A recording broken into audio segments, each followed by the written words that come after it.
Hi, my name is Jenna. I am a homeschooling mom to 3, soon to be 4, and today I'm going to talk to you guys about where to start if you are new to homeschooling. It can seem like a huge undertaking and extremely overwhelming, but I have a couple of tips for you guys. If you are just starting out, this is kind of what I did to hopefully break it down into more manageable pieces. So let's get started. Okay, so you've decided that you want to homeschool and you're just like, where do I even start? Okay, well, number one, you need to figure out what the laws are in your state because they are different in every state. So figure that out, put in the application that you need to put in for your child, and then after that is done, I would say the first thing to do is decide what your top 2 or 3 reasons for homeschooling are, because that is going to affect what type of curriculum is going to be best for you.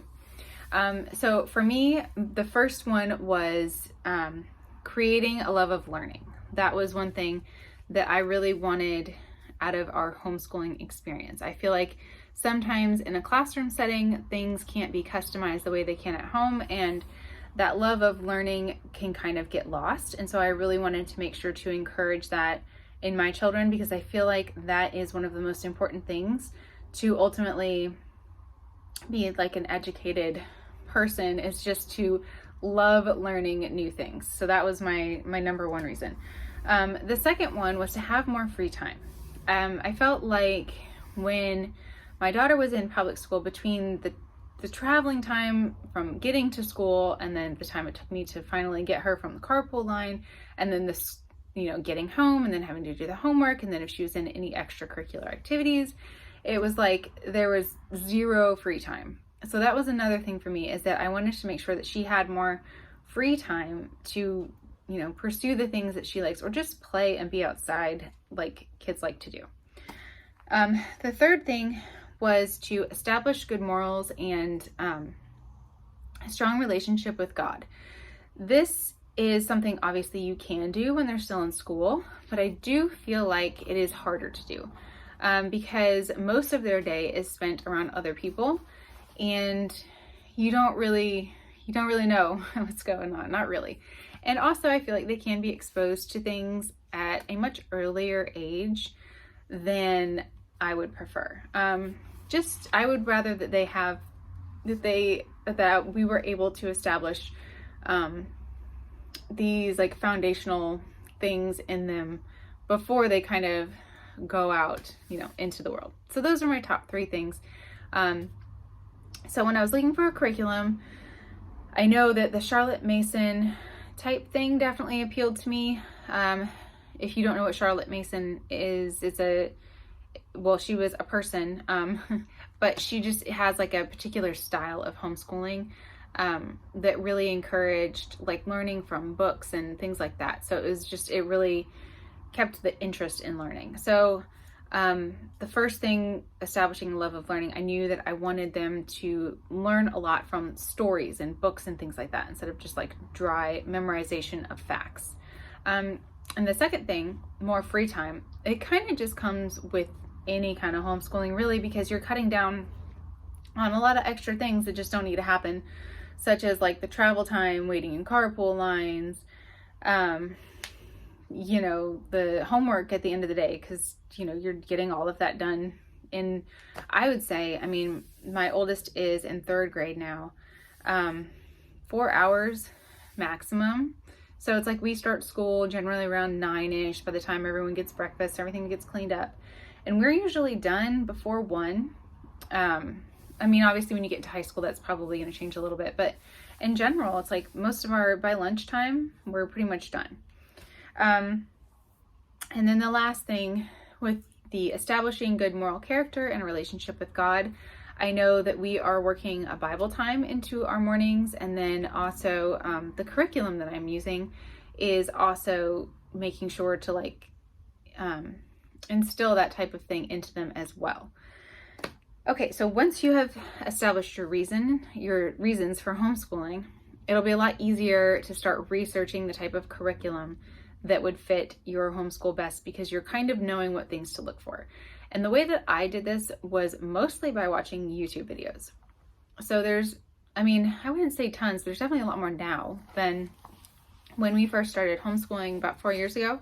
But people they do curriculum reviews and talk about, they'll do flip throughs sometimes so you can really see the curriculum. And then there's also videos that will go through, say, the top, 8 to 10 different curriculums and kind of tell you what each one is strongest in, that will help you pick what you need for your kids. So once I watched a bunch of YouTube videos, I kind of made notes, and then I went to the websites of the curriculum and kind of chose from there. So that was how I chose. And then we've obviously switched throughout the years. We've tried some, and then we've kind of realized we don't like this about it, and we'd like to try something more of this. And so it's kind of always an ongoing thing as well, but it'll at least give you a starting point. Okay, so the next one is to figure out what you'd like the flow of your day to look like. So now you have your reasons the reasons that you want to homeschool, your top 3 reasons. You've picked your curriculum that you think is going to fit best with your family, and now you're going to figure out what you would like the flow of your day to look like. So, if you want to start your day off, if you have kids that are extremely energetic and you want to start your day off with some outside playtime before you try to ask them to sit down and actually do some schoolwork, you can do that. If you want to just kind of wake up in the morning and jump right into it and get it done and over with, you can do that. But it's just good to kind of have an idea of what you feel like you would want the flow of your day to look like. The next one is to reevaluate every quarter or so and then adjust accordingly.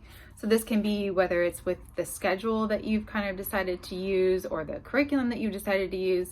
I don't recommend jumping from curriculum to curriculum every quarter, because that can really be confusing, but it can kind of help to figure out what you've liked about certain things and what you didn't, and then just kind of keep adjusting until you kind of find that sweet spot. Just know that it's probably not going to happen right away at first. You're probably going to have to try things through trial and error and figure out what works. But just kind of making note of those things and then reevaluating and changing the things that are reasonable throughout the year can definitely make it more enjoyable. And then the next thing is to not stress about it. And this was something that was hard at first, because a lot of, you just feel like, the pressure's all on you basically. Before, when you sent them to school, you're kind of like, okay, they're getting an education and all I need to do is make sure that they get to school and that they do their homework at the end of the day. And now all of that is on you.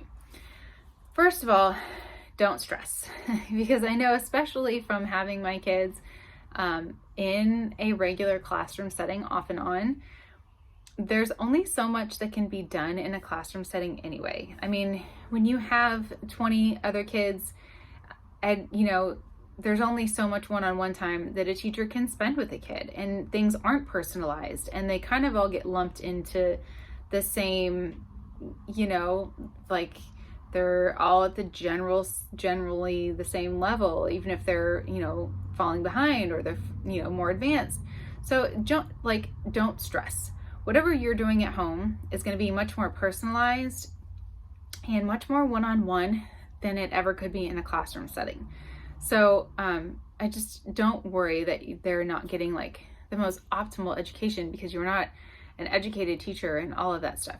Most of the curriculums are open and go. They explain everything that you need to know to you. You don't have to have all of this background knowledge. All you have to do is make sure that you are consistently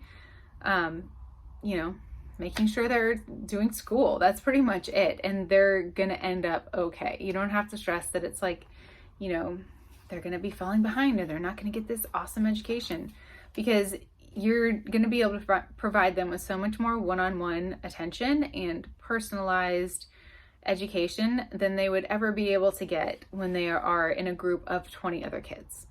And it just goes by really fast. You just don't realize all of a sudden it's you're like, wow, it seems like they were in kindergarten the other day and now my oldest is in 3rd grade, finishing up her 3rd grade year, and it's just, it goes by really fast. So just enjoy the time that you do get to spend with them homeschooling, and don't worry that, you know, you might be missing out on one or two little things here and there.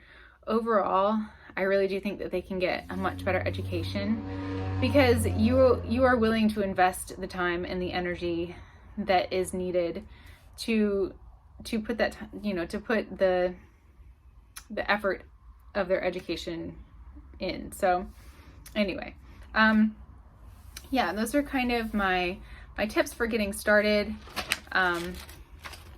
Just because it can seem very overwhelming. It's a lot, and it doesn't have to be all figured out all at once, especially if your kids are younger. You really just have to get the basics and then fill in the other stuff as you get more comfortable.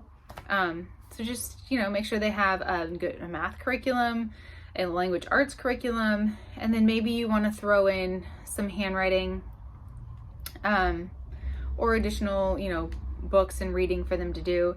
And then the other stuff you just kind of like add in as you're going. It doesn't have to all at once be like, you know, I have to do their science and their history and geography and art and typing, and you know what I mean? Like, just take it one step at a time, establish your main goal, and then just kind of go from there, and it'll all work out, I promise.